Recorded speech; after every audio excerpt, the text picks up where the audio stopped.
कैसे कैसे ज्ञान से हमको समझ आती है हर चीज़ों की। ये शुक्राना उस गुरु का जिसने ऐसे बनाया है, और सबको ही बनना है ऐसा। एक जना नहीं, दो नहीं, जितने गुरु के पास भगत आते हैं सबको ही बनना होता है। दादा भगवान ने हमेशा चाहा है कि मेरे साधक जो है, मेरे बच्चे जो हैं, वो उस आकाश को छुएं जहाँ पे उनको पता चले कि शरीर ने मरना है, मैंने नहीं, मेरी मौत नहीं होगी, मुझे लक्ष्य सिर्फ परमात्मा से मिलना है। कहानी तो जमराज की आपको पता ही है। जम और जमी बहन थे, बरसों से बिछड़े हुए थे। जब मिले तो बहन ने अब उसने अपनी बहन को खोज लिया, तो बहन ने भाई को अपने घर में बुलाया। फिर जमराज को बोलने लगी कि क्या वरदान दोगे मुझे, जो भाई बहन के घर आएगा उसको अकाल मृत्यु या ऐसा कुछ नहीं होगा, ऐसा वरदान दे दो। तो हमने जो समझा था कि ज्ञान से, जो बहनें पहले कमाती नहीं थी, लड़कियां, औरतें, तो मायके से किसी बहाने से किसने आना होता है, वो त्यौहार बनाया था भाई का कि भाई आएगा मायके से, कुछ लेके आएगा ससुराल में। तो अभी लड़की बदल गई, लड़की पाँव पे खड़ी हो गई है। मैंने पहले भी बताया हुआ है, जब मैं सत्संग में आई थी तो मेरे जिसने मुझे लाया हुआ था, उनके भाई अमेरिका में थे। उन्होंने $5000 का चेक मेरे सामने फाड़ा था। तब मैंने भी निश्चय किया था राखी टीका का मैं कुछ भी ऐसा नहीं करूँगी। तो मैंने भी अब भाइयों को लिखा था कि मैं कौन हूँ, मैं कहाँ से आया हूँ, कहाँ जाना है, ये दो मुझे देना है। तो इस तरह से मैंने उनको बोला था, ऐसे करके। क्या करा ज्ञान पाके हमने, क्या समझा ज्ञान से मैंने। तो ये ज्ञान उजाला ही तो है ना, नहीं तो हम उन्हीं धारणाओं में बैठे रहेंगे। आज हम अपने भाग्य को जगा दें। इतने बड़े 5 पर्व में से वाइब्रेशंस अच्छी होती हैं, क्यों ना उसमें से जानने की क्या पर्पस है, क्या भाग्य हमारा है कि हमें दादा भगवान मिले, एक सत्संग मिला, दादा लक्ष्मी भगवान मिले, दो मिले हमें। तो हमारा सत्य की राह पे भाग्य क्या है, संसार की राह पे क्या है। सत्य की राह पे अकबर मीरा के पास जाता था, बताओ ज़रा, मीरा नहीं जाती थी। तो उसने क्या करा, कैसे भाग्य जगाया। मैंने कैसे करना है कि ना मैं ये शरीर हूँ, ना ये मन हूँ, मैं एक शुद्ध बुद्ध आत्मा हूँ, देखने वाली हूँ। यही तो हमारा ज्ञान है ना। तो मीरा ने अपना भाग्य कैसे जगाया कि सारी दुनिया में छा गई। हमें भी तो, उसे तो अभी कोई गुरु नहीं मिला था, गुरु बाद में मिले थे, रैदास चमार। और हमें भाग्य के लिए क्या है, 2 अक्षर है ना। लक किसकी है, 2 लक, 2 अक्षर हैं। ढाई अक्षर का बनता है भाग्य, भाग्य 2.5 अक्षर हुए।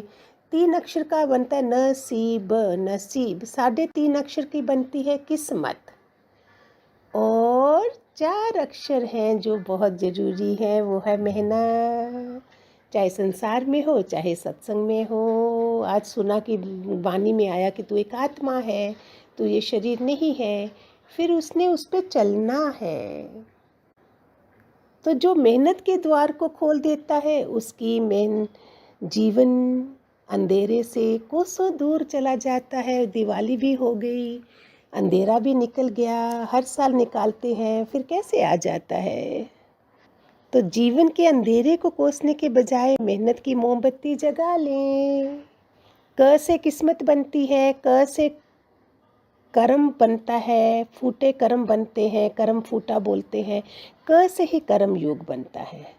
अगर कर्म योग को हमने कर लिया तो कर्म से फूटी किस्मत अपने आप ठीक हो जाती है ना। 70% लोग जो हैं, जितने भी ऊपर चढ़े हैं, वो गरीब घरों के थे। एक इंसान को किसी ने कोई समय नहीं देते थे, बेचारा ढीला ढाला होगा कि जब भी किसी से समय मांगता, लोग उसके ऐसे समय को देख के, बुरे समय को, उसको कोई समय ही नहीं देता था। और उसने क्या करा, बोला मैं अपनी ज़िंदगी को अपने मुकाम पर ऐसे पहुंचाऊंगा कि लोग मुझे बोलें कि मुझे समय दो। कुछ तो चैलेंज होना चाहिए ना। और अभी लोग उससे समय मांगते हैं। कभी अपनी उम्र को भगवान जी बोलते गुरुमुख कदी ना बूढ़ा होए, no sick no sin no death in आत्मा।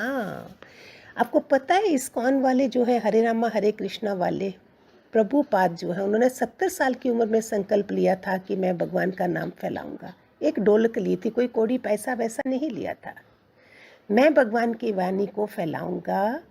और कहाँ तक सफल हो गए? उम्र का सोचा उन्होंने, मैं गरीब हूँ, मैं ये हूँ, मेरा नहीं है, मेरी किस्मत ही ऐसी है, मेरी तकदीर ही ऐसी है। ऐसे वाले लोग क्या रह जाते हैं। ज्योतिषी लोग भी उनको बोलेंगे तुम्हारी साढ़े सती है, तुम्हें मंगल है, तुम्हें राहु है, तुम्हें ये है। अरे शनि को बचाने के लिए कर्म शैली बना लो अपनी, देखो सारी कैसे ठीक हो जाएगा। किस्मत उनकी भी होती जिनके हाथ नहीं होते, हाथों की रेखाएं भी नहीं होती हैं। एक इंसान को वो गया ज्योतिषी के पास, बोलता अरे अरे तेरा नसीब ही ऐसा है, शनि है, मंगल है, साढ़े सती है। उसने पूछा उपाय बताया, तो उसने उपाय बताया तो उसने बोला कुछ तो दे के जा। बोलता मेरे पास कुछ नहीं है। बोलता 100 रुपया तो दे के जा सुबह सुबह। बोलता 100? मेरे पास तो कुछ भी नहीं। अरे 50 दे दे, अरे 20 दे दे, 10 दे दे, अरे लास्ट में 5 रुपये ही दे दे। अच्छा छोड़ 1 रुपया दे दे, पहली पहली बोनी करनी है। बोलता एक भी नहीं है। बोलता जा, तेरा शनि कुछ नहीं बिगाड़ सकता जिसके पास 1 रुपया भी नहीं है। कैसे कैसे बनाई है चीज़ें हमें जगाने के लिए, बनाने के लिए। हम क्यों ढीले पड़ जाए? इतना बड़ा फेस्टिवल त्यौहार गया, हमें रोज़ दिवाली होनी है हमारे घर में। हमें भगवान जी ने बच्चे हैं, हम हमारे घर में रोज़ दिवाली है। कल हुई, आज सूने पड़ गए। आपने उसके बारे में सुना होगा, हेलन केलर, अमेरिकन लेडी थी ये। उसके बचपन से ही ना जुबान थी, अंधी बहरी गूंगी थी, तीनों ही चीज़ें नहीं थी। माँ ने कचरे की पेटी में डाल दिया था। फिर उधर से कोई टीचर निकली थी, जा रही थी, तो उसने उस बच्चे को लिया और देखो उसका आत्मबल कैसा जगा, झंडा गाड़ दिया उसने। अमेरिका में अमेरिकन लेडी के बारे में हमारे इंडिया में कितनी चर्चा होती है उसकी। अंधी बहरी गूंगी, बताओ हम सत्संग में आए, हम ना अंधे हैं ना बहरे ना गूंगे, तो फिर क्यों? आओ आज अच्छी वाइब्रेशंस हैं प्यारे बच्चों। सब कुछ देख लिया, भय भोग भोजन तो पशु भी करते हैं, हम तो क्या हैं? एक अंधी बहरी गूंगी लड़की अगर इतना पार हो जाती है, हमारे पास तो सब कुछ है। कीमत जानते हैं जो अंधे हैं, उनको अंधकार का पता है क्या है ये। एक कचरा पेटी में डाला हुआ इंसान वो कहाँ से कहाँ पहुँच जाता है। फिर जब उसने पहली किताब लिखी तो उसने ना भगवान को लिखी, ना माँ बाप को लिखी, अपने आत्मविश्वास को भेजी पहली किताब। क्या मज़ा है। भगवान जी ने कैसे बोला था, जो मेहनत करेगा अपने पास ज्ञान पक्का रखेगा, जाकर दूसरों को बताएगा, वह खुश रहेगा। गुरु को तुमसे कुछ भी नहीं चाहिए, भले अपना ज्ञान हासिल करके जाके दो। हर एक का हक है ज्ञान पर, आनंद शांति पर। कॉलेज से पुराने स्टूडेंट जाते हैं, नए आते हैं। ऐसे सत्संग में भी गुरु के पास से पुराने जाकर काम पर लगे और नए रोज आए। हंसी हृदय से निकलनी चाहिए, ना कि बाहर से। कैसे कैसे पॉइंट हैं भगवान जी के। सच्ची हंसी उनकी निकलेगी जिनके अंदर कोई भी माया की इच्छा नहीं होगी।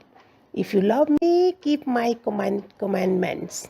यदि मुझे प्यार करते हो तो मेरी हिदायतें मानो और उन पर चलो।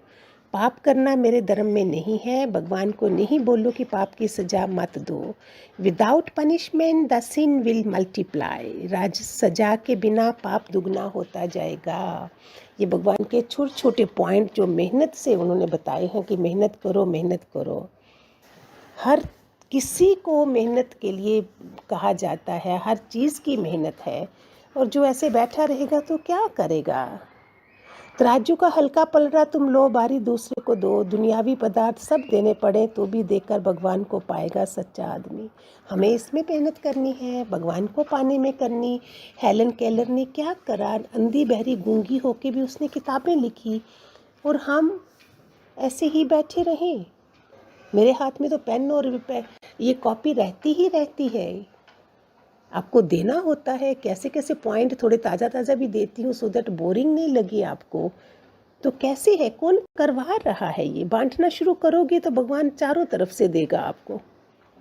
भगवान द्वारा भलाइयों के शुक्राने मानो, ऐसे लाइक बन के दिखाओ जैसे उस आदमी ने लाइक बन के दिखाया कि कोई मेरे को समय नहीं दे रहा था, कर बुलंदी को इतना ऊंचा कि खुदा आके पूछे तेरी रजा क्या है। क्यों बताया? ये कहान बोलने के लिए शब्द थोड़ी है, हमें चलना है, इतना ऊंचा करना है अपने को। भगवान पूछे तेरी रजा क्या है, मज़ा आ जाए। इतना प्यारा प्यारा ज्ञान है, मज़ा आ जाए। नाचो झूमो, खुशियाँ दो, चाहे खुद अपने पास कितना भी गम लगे आपको, खुशी दो दूसरे को। रोवो अकेले हंसो, यही तो दादा लक्ष्मी भगवान ने बोला हमेशा। पहले तो होता ही नहीं है, निकल जाता है सब। 5 पर्व हो गए, फिर उसके बाद सूने रहे तो फिर क्या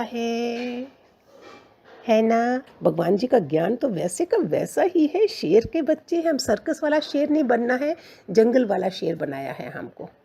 सर्कस वाले शेर के पास कुछ भी मेहनत नहीं है, उसको उधर ही बैठे बिठाए दिया जाता है, कुछ भी नहीं है, उसकी वैल्यू नहीं है। और जंगल के शेर की वैल्यू तो देखो। बनाए ना अपने को ऐसा। Hariom Hariom, God bless.